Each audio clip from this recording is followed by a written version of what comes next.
السلام علیکم پیارے دوستوں۔ اکثر غیر مسلمانوں کی طرف سے یہ دعویٰ کیا جاتا ہے، یہ بات بولی جاتی ہے کہ ختنہ ہر مسلمان لڑکے کے لیے ایک سزا ہے، جبکہ کچھ مسلمانوں کا کہنا ہے کہ ختنہ حضرت ابراہیم علیہ السلام کی سنت ہے، جو کہ انہیں ایک آزمائش کے طور پر ملی تھی۔ اس کے بارے میں عیسائیوں اور پادریوں کی کتابوں میں لکھا ہے کہ حضرت ابراہیم علیہ السلام کا ختنہ ان کی بیوی نے سزا کے طور پر کیا تھا۔ آج کی اس ویڈیو میں ہم آپ کو ختنہ کے بارے میں ہر جانکاری دینے والے ہیں، جیسا کہ اسلام میں ختنہ کی شروعات کب اور کیسے ہوئی، اسلام میں سب سے پہلا ختنہ کس کا ہوا تھا، اور کیا یہ ختنہ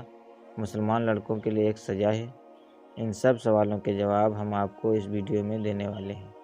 اس لیے آج کا یہ ویڈیو آپ سبھی کے لیے بہت ہی خاص ہے۔ آپ ہندو ہوں یا مسلمان، آپ اس ویڈیو کو آخر تک ضرور دیکھنا۔ تو چلیے دوستوں شروع کرتے ہیں اس ویڈیو کو، آخر تک ضرور دیکھنا۔ تو چلیے دوستوں شروع کرتے ہیں اس ویڈیو کو، آخر تک ضرور دیکھنا۔ تو چلیے دوستوں شروع کرتے ہیں۔ اس وقت تک ختنہ یورپی دیشوں میں بحث کا وجہ بنا ہوا ہے۔ ختنے کو لے کر پوری دنیا میں ایک زبردست بحث چھڑ چکی ہے۔ اس پر وبا تب شروع ہوئی جب جرمنی کے لوگوں نے شہر کے ضلع عدالت نے اپنے ایک فیصلے میں کہا کہ بچوں کا ختنہ کرنا ان کے شریر کے دردناک نقصان پہنچانے کے برابر ہے۔ تو پھر اس فیصلے کا زبردست برج ہوا۔ اس مدعے کا اہم پہلو حال ہی آیا امریکہ کے شکاروں میں موجود حال رو کر ریسرچ کرنے والا انڈیپینڈنٹ امریکن اکیڈمی پیڈیاٹرک کا تازہ بیان میں کہا گیا ہے کہ نوزائیدہ بچوں میں کیے جانے والے ختنہ صحت کے لحاظ سے بہت بڑے فائدے ہیں، اور یہ سچ بھی ہے کہ سمے سمے پر دنیا میں ریسرچ ہوئے یہ ثابت کیا ہے کہ ختنہ انسان کی کئی بڑی بیماریوں سے حفاظت کرتا ہے۔ امریکی سماج کا ایک بڑا ورگ بہتر صحت کے لیے اس پرتھا کو ماننے لگا ہے۔ نیشنل ہیلتھ اینڈوٹریشن ایگزامینیشن سروے کی اور اس امریکہ میں 1999 سے 2004 تک کرائے گئے سروے میں 80% مردوں نے اپنا ختنہ کروایا جانا سویکار کیا۔ نیشنل ہاسپٹل ڈسچارج میں سروے کے مطابق امریکہ میں 1999 میں 65% نوزائیدہ بچوں کا ختنہ کیا گیا۔ امریکہ کے اور سماجی بھوک سے سنبھلنا پریوار پیدا ہوئے بچوں میں ختنہ زیادہ پایا گیا ہے۔ خیر دوستو، ہم آپ کو بتا دیں کہ اسلام میں ختنہ کی شروعات کب اور کیسے ہوئی۔ دوستو، یہودیوں اور پادریوں نے یہ واقعہ گڑھ رکھا ہے، یہ قصہ بنا رکھا ہے، اور صرف یہودی ہی نہیں بلکہ کچھ مسلمان بھی اس من گھڑنت اور گمراہ کرنے والے واقعے پر یقین رکھتے ہیں اور کہتے ہیں کہ حضرت ابراہیم علیہ السلام کی ایک بیوی ان کی دوسری بیوی سے حسد رکھتی تھی، یعنی کہ وہ دوسری بیوی سے جلتی تھی، اس لیے پھر اس حسد کرنے والی بیوی نے دوسری بیوی کے ناک اور کان میں چھید کر دیا تھا۔ یہی وجہ ہے کہ پھر لڑکیوں کو کان، ناک اور میں سوراخ کروا کر زیورات پہنانے کا رواج عام ہو گیا ہے۔ پھر کچھ دنوں کے بعد میں ان کی دوسری بیوی نے دھوکے سے حضرت ابراہیم علیہ السلام کا ختنہ ایک شیشی سے کر دیا تھا تاکہ وہ دوسری بیوی کے پاس میں شرم کی وجہ سے نہ جا سکیں۔ اس کے بعد مسلمان لڑکوں میں عام ہو گیا۔ کچھ لوگوں میں اس طرح کا واقعہ پھیلا ہوا ہے، جبکہ ہم آپ کو بتا دیں یہ سارا کا سارا سراسر جھوٹ اور غلط ہے۔ یہ واقعہ من گھڑنت ہے، اس کے کوئی بھی اصل موجود نہیں ہے، کہیں بھی اس کی پوری دلیل موجود نہیں ہے، اور نہ ہی یہ واقعہ کسی صحیح کتاب میں موجود ہے، نہ ہی اس کا کوئی مقصد ہے۔ صرف اتنا کہ مسلمانوں کو اس طرح کا دکھایا جائے کہ وہ ایک ایسی سنت پر عمل کر رہے ہیں جس کو دھوکے کے طور پر کیا گیا تھا، اور جبکہ اصل بات تو یہ ہے کہ جس طرح سے اللہ تعالیٰ نے حضرت ابراہیم علیہ السلام کو ان کی بیوی حضرت اسماعیل علیہ السلام کو قربان کرنے کی آزمائش سے گزارا تھا، حضرت ابراہیم علیہ السلام کو ایک دن ختنہ کرنے کا حکم بھی اللہ تعالیٰ نے وحی کے ذریعے سے دیا تھا۔ صحیح مسلم شریف کی حدیث نمبر 2370 اور بخاری شریف کی حدیث نمبر 3356 میں روایت ہے کہ اللہ کے رسول صلی اللہ علیہ وسلم نے فرمایا کہ حضرت ابراہیم علیہ السلام نے اپنا ختنہ خود سے 80 سال کی عمر میں کیا تھا۔ ایک اور روایت کے مطابق جب حضرت ابراہیم علیہ السلام کو اللہ تعالیٰ نے ختنہ کی وحی نازل فرمائی تو اس وقت حضرت ابراہیم علیہ السلام کھلے میدان میں موجود تھے، کیونکہ حضرت ابراہیم علیہ السلام کے بارے میں یہ بات مشہور ہے کہ آپ اللہ کے حکم کی تعمیل میں بہت جلدی کیا کرتے تھے۔ یہی وجہ تھی کہ جیسے ہی حضرت ابراہیم علیہ السلام کو ختنہ کرنے کا اللہ کی طرف سے حکم ملا تو اسی وقت آپ علیہ السلام کسی تیز اور دھاردار چیز کو ڈھونڈنا شروع کر دیا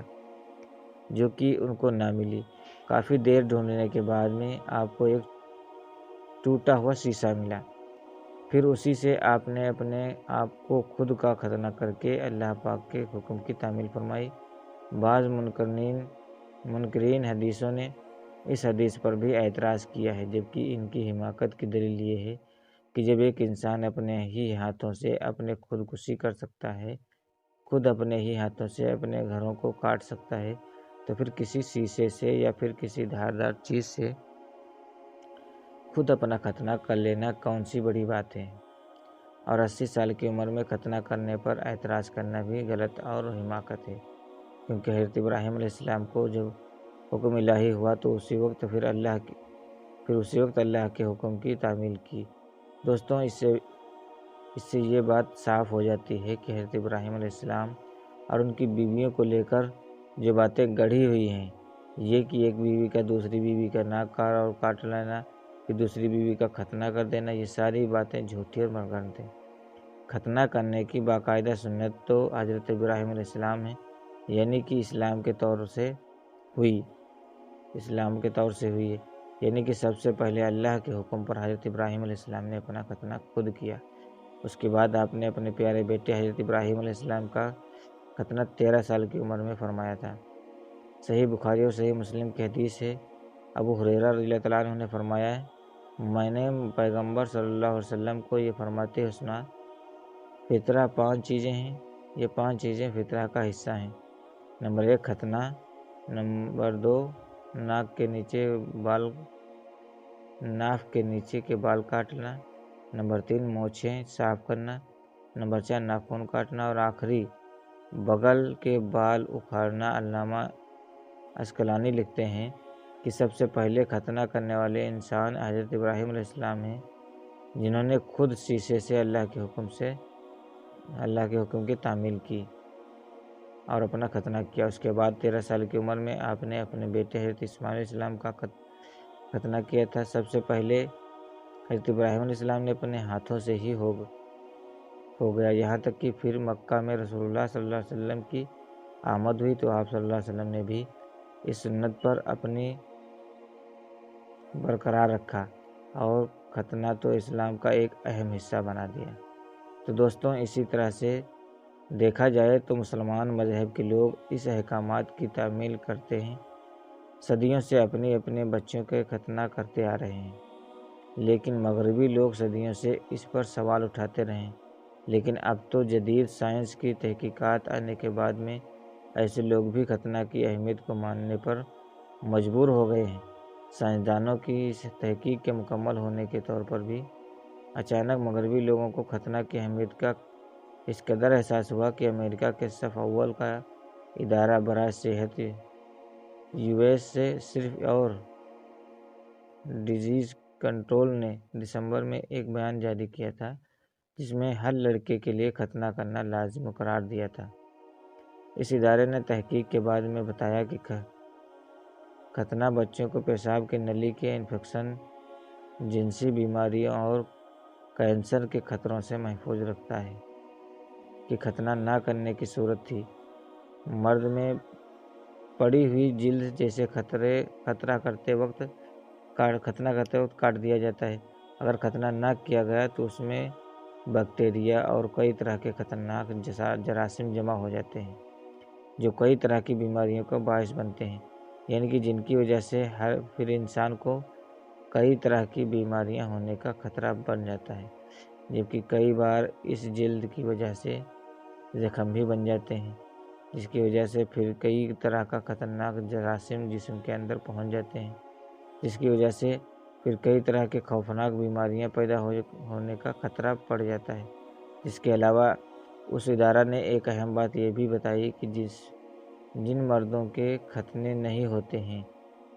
ایسے مردوں کی جلد میں خطرناک جراثیم ہوتے ہیں جو آگے چل کر کینسر کا روپ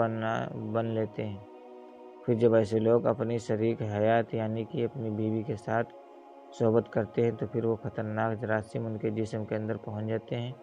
جس سے کینسر ہونے کا خطرہ اور بڑھ جاتا ہے۔ کئی لوگوں کے مخالفت اور اعتراض کے بعد بھی اس ادارہ نے ختنہ کرنے کے بعد بہت سارے فائدوں کے بارے میں بتایا ہے۔ ان کا کہنا ہے کہ ختنہ کرنے کے فائدے اس قدر ہیں کہ آپ ان کا انکار کر پانا ممکن نہیں ہے۔ اور دوستو، مسلمان تو اللہ تعالیٰ کے حکم پر ہی تعمیل کرتے ہیں، اور اسلام کا معنی اور تقاضا بھی یہی ہے کہ اللہ پاک کے ہر حکم کے سامنے سرگرم ہو کر ان کو تسلیم کریں، یعنی کہ اللہ کے ہر حکم کو ماننا چاہیے، انہیں اس حکم کی حکمت معلوم ہو یا نہ ہو، کیونکہ حکمت دینے والا اللہ تعالیٰ ہے جو کہ خالق اور بڑا ہے، عالم ہے، وہ حکمت والا ہے۔ اسی اللہ نے ہر انسان کو پیدا کیا اور وہی بہتر جانتا ہے کہ ان کے لیے کون سا کام بہتر ہے۔ ختنہ کرنا بھی انہی احکام میں سے ایک ہے۔ اللہ پاک کی محبت رکھتے ہوئے اور اجر ثواب کو چاہتے ہوئے ضرور کرنا چاہیے۔ بے شک مسلمان اس بات کا یقین رکھتے ہیں کہ اللہ تعالیٰ نے انہیں جو بھی حکم دیا ہے اس میں اللہ پاک کی کوئی نہ کوئی حکمت ضرور ہے، اس میں بندے کا کوئی نہ کوئی فائدہ بھی ضرور ہے، چاہے بندے کو اس کا علم ہو یا پھر اس سے انجان ہو۔ اللہ تعالیٰ سے دعا ہے کہ اللہ پاک ہم سب کو پیارے نبی کی شریعت پر عمل کرنے کی توفیق عطا فرمائے اور پابند رہنے والا اللہ تعالیٰ کا ہر حکم ماننے کی توفیق عطا فرمائے۔ آمین۔